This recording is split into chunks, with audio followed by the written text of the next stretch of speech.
Hello, basketball people, we have news. Let's go to more news about the Golden State Warriors. I ask you to give a thumbs up and subscribe to my channel, as I am a Warriors fan. The Warriors are preparing for the future, and the proof is that they've signed a talented and promising young player. Will Richard is a gamble that has all the makings of a successful prospect. While Richard won't be on the court right away, he'll undoubtedly be able to compete for minutes throughout the season, especially with Golden State's questionable depth. At 6 feet 3 inches, Richard's size isn't anything special, but his 6 feet 2 inches wingspan will certainly help him keep up with the NBA's talent. Former Florida guard Will Richard, the 56th overall pick in the 2025 NBA draft, signed a contract with the Golden State Warriors, the team announced on Monday. Richard helped Florida to its third national championship last season, averaging 13.3 points, 4.6 rebounds, 1.9 assists and 1.7 steals on 35.9% shooting from three-point range. He recorded 66 steals, the fourth highest single-season total in program history. The 22-year-old reportedly agreed to a 4-year, $8.69 million contract, according to Michael Scotto of Hoops Hype. The pact, via the second-round pick exception, is fully guaranteed for the first 2 years and includes a team option in the final season. Richard debuted with the Warriors in Summer League, averaging 11.5 points, 4.3 rebounds, 1.8 steals and 1.5 assists on 43.1% shooting from the field in 6 games. He finished in double figures 5 times, including a 16-point effort on July 6 in a loss to San Antonio. The Warriors made several roster moves on Monday to fill out their roster for the start of training camp amid the contract stalemate with Jonathan Kuminga. The front office also signed rookie Alex Tui to a 2-way contract and re-signed Gary Payton too.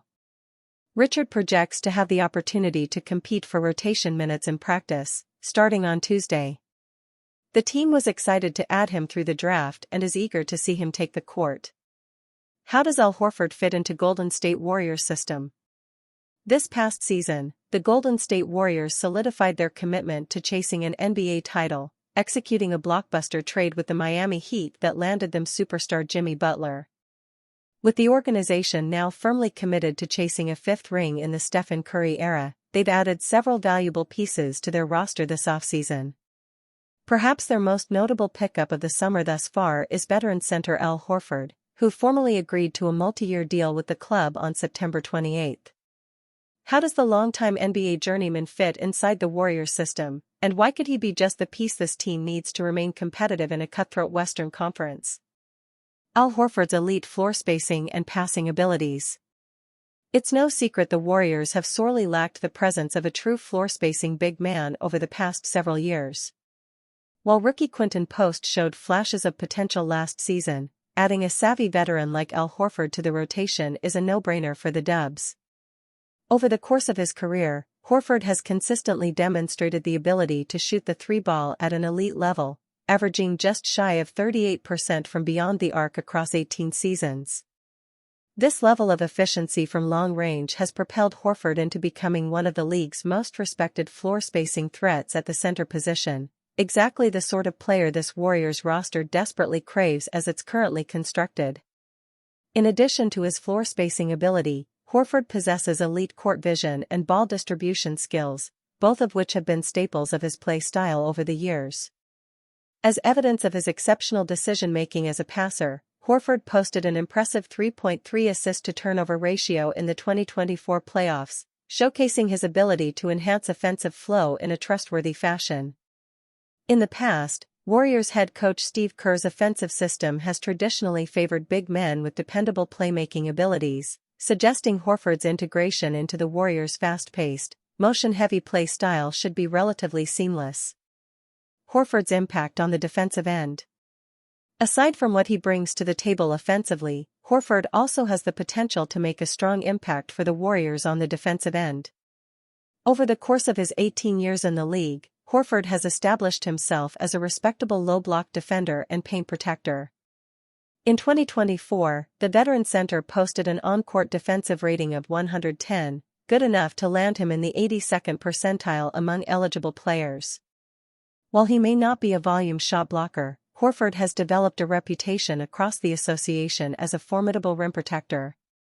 For evidence of this, one can point to his opponent's at-rim expected field goal percentage in 2024, which was approximately 6.2% lower than league average projections.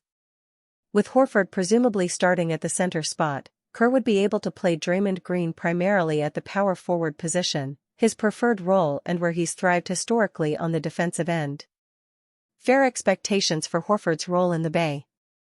Plain and simple, Al Horford's professional basketball resume speaks for itself. Throughout the course of his 18 years in the association, the five-time All-Star and NBA champion has played an impactful role at each of his stops along the way. Now, with him set to join the Warriors, Horford will take his multitude of experiences and basketball knowledge to the Bay Area, where he'll look to make one last run at the Larry O'Brien Trophy. Alongside fellow co-stars Curry, Butler, and Green, Horford will likely slide into a starting role for the Dubs.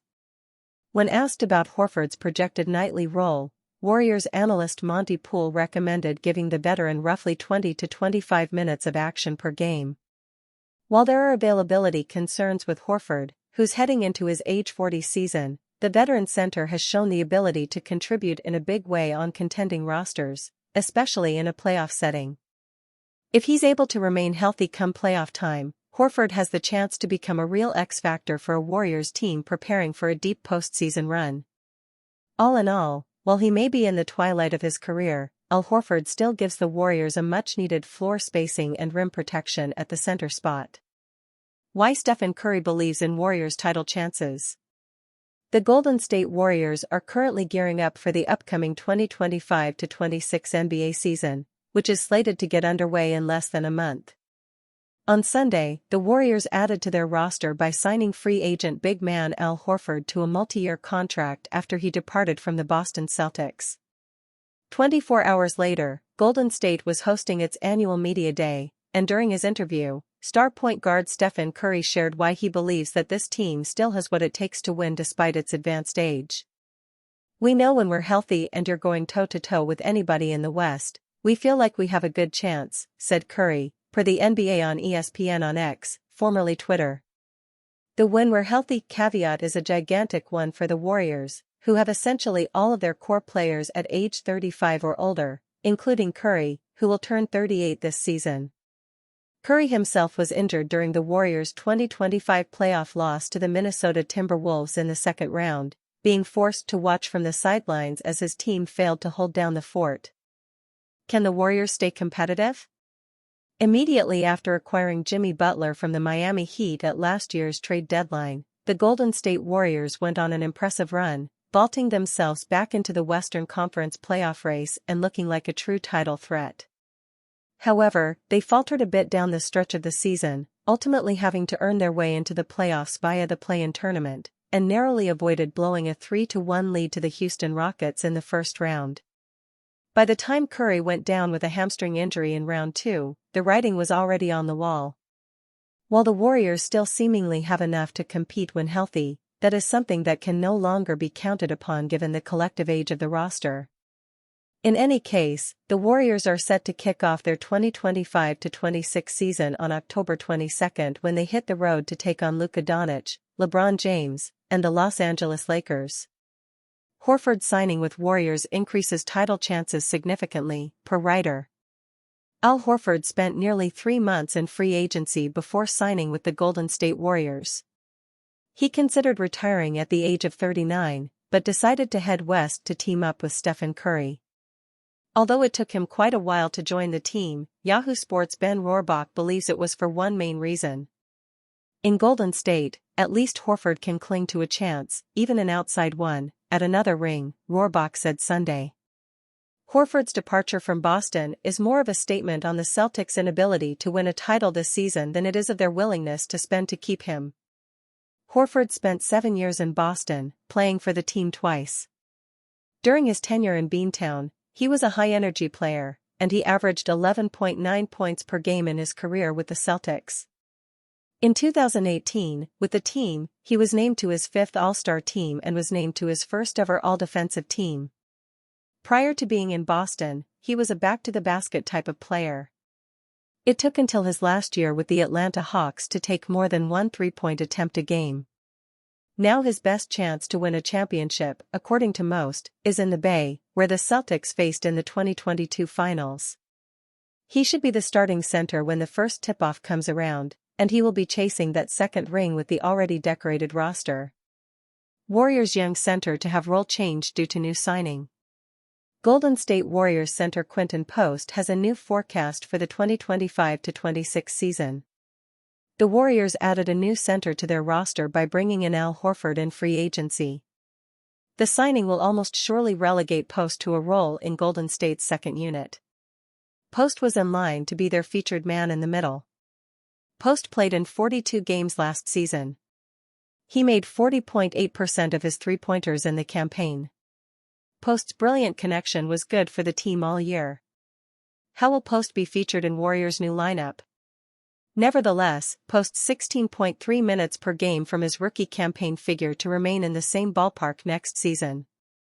The former number 52 pick's playing time did not rise above his season average much once he began seeing regular time with the Warriors' first five. With Golden State's committee at the position, coupled with Horford, who averaged close to 28 minutes a game at 39 years of age, reduced playing time can be expected for the young five-man. No matter, Post will be looked at to connect well from three-point range, as well as in the pick and roll in the time he does receive.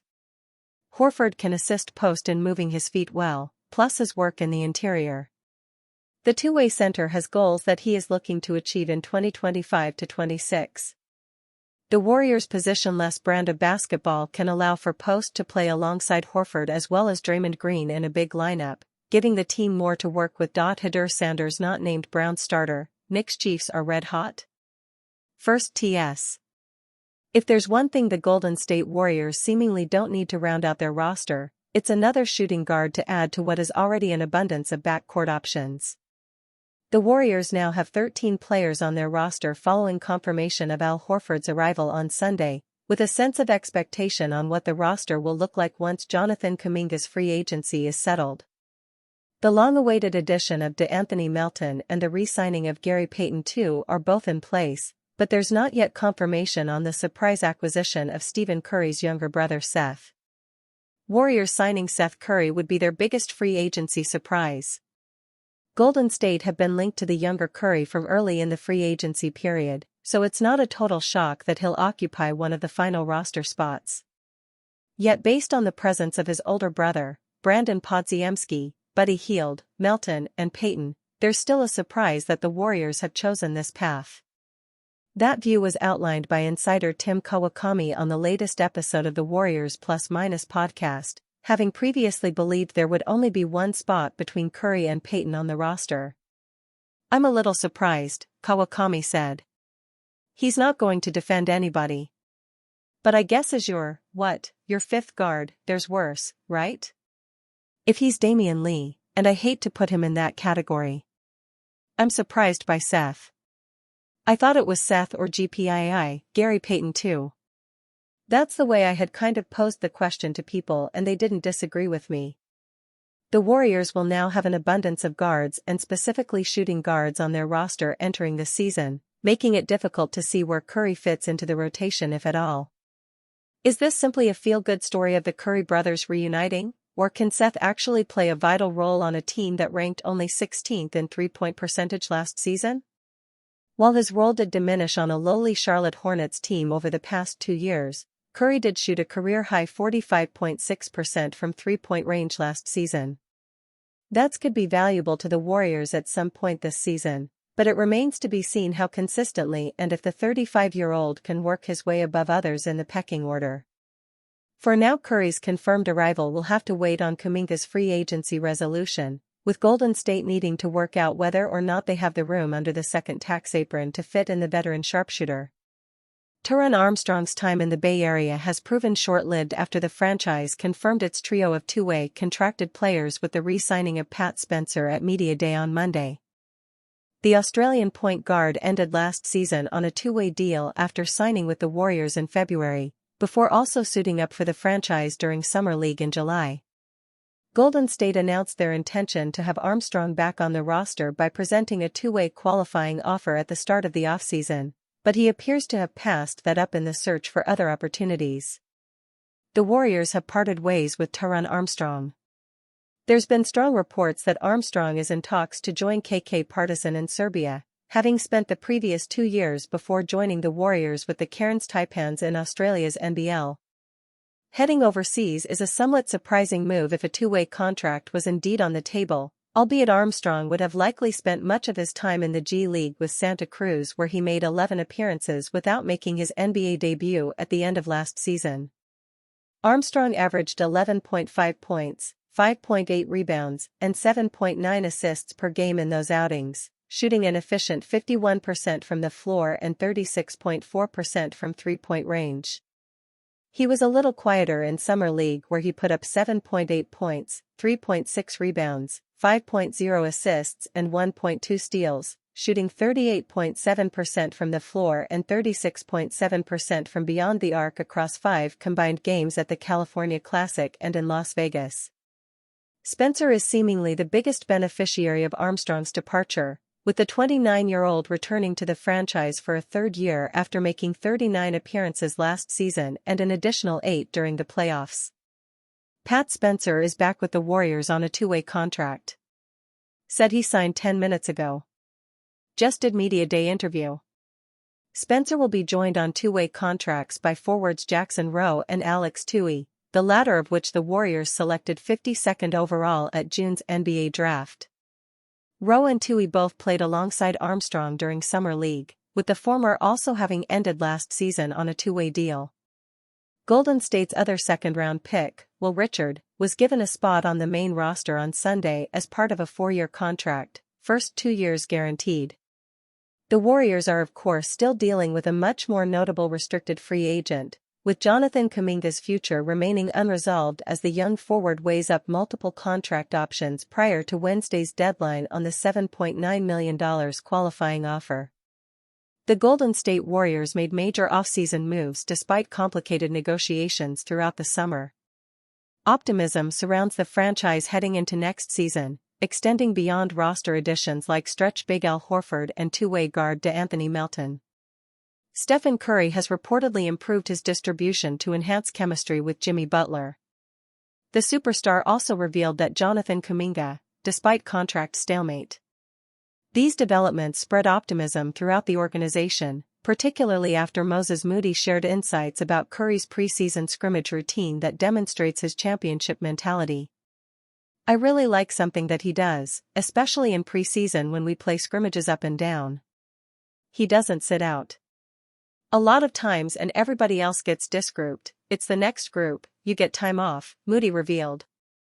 "But like he'll stay on and just seeing that it's intentional, trying to build that resilience and just his level of play doesn't drop off either." Moody emphasized how Curry uses scrimmages strategically rather than treating them as routine practice sessions.